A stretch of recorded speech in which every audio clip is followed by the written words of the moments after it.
Assalamualaikum, Messi. Apa perasaan Messi bila Messi skor bola sudden death? Waalaikumsalam. Lai.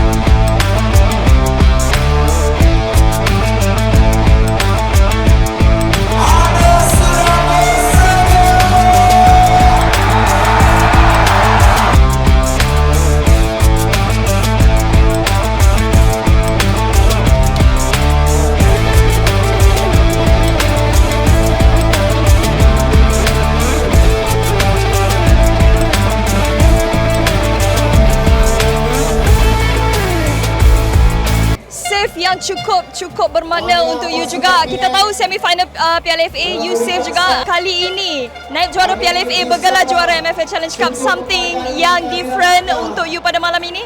Yes, obviously kita tidak boleh achieve ni without teammate. Jadi first and foremost saya nak cakap tahniah, we deserve this and just hopefully kita boleh carry this momentum dekat Liga lah. Tapi tadi bukan satu save, 3 save yang dilakukan oleh Dam.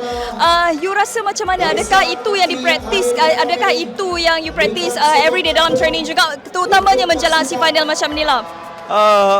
Tak adalah everyday, cuma one day before, and obviously luck pun main peranan, dan ini baru ada cakap rezeki lah. Rezeki tak salah alamat, jadi Tuhan kasih kita satu cup, cukuplah. Momen di pentas final Piala FA dan kali ini momen di pentas final MFL Challenge Cup. Apa yang you rasa memori yang bermakna untuk you lah dalam kedua-dua final ini? Well, dalam season ni tough season untuk kita. Sabar. We struggle a lot, but kita manage untuk pergi ke 2 final. Dan number two, and this one we were champion. So saya nak cakap kita just enjoy the moment and just enjoy. Lupakan apa yang ni, just enjoy. Itu yang saya boleh cakap.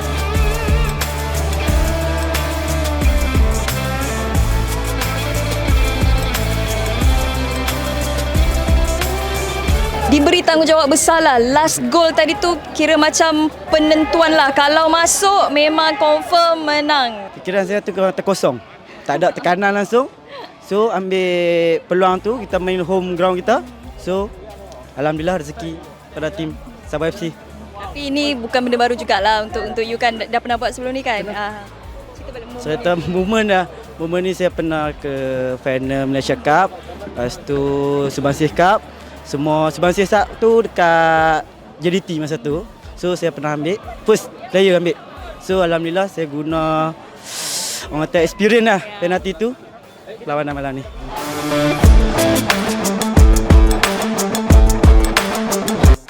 Yan, tadi dekat tepi padang I nampak you macam bagi direction daripada jauh lah. Sebagai keeper berpengalaman, something yang you nak kata kepada Ramadan malam ni, at least 2 save juga. Ramadan bagi yang terbaik dah 120 dan penalti. So kita tak ada rezeki pada malam ni, pemain dah bagi yang terbaik 100% dah. So kita fikir rezeki dalam bola sepak ni tiada.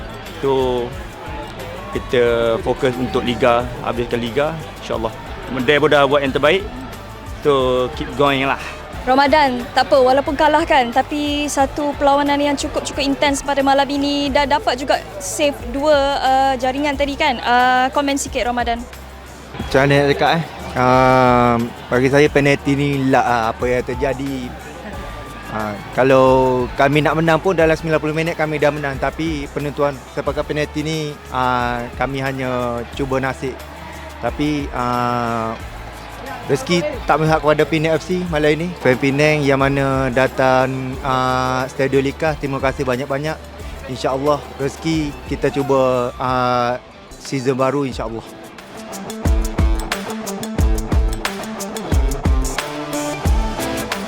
After 120 minutes and then before the penalty kick, what did you say to the players, especially before they take the penalty just now? Imagine the people celebrating if we win, not to be scared. Yeah, that's penalty. You know, it's penalties. Once we get to that point, I think we were the team before. We didn't score, so this is part of it. But then penalty is very difficult to anticipate what's going to happen. But so, just players need to make a decision, take the penalty under pressure. So the idea is try to imagine the good and not the bad consequences.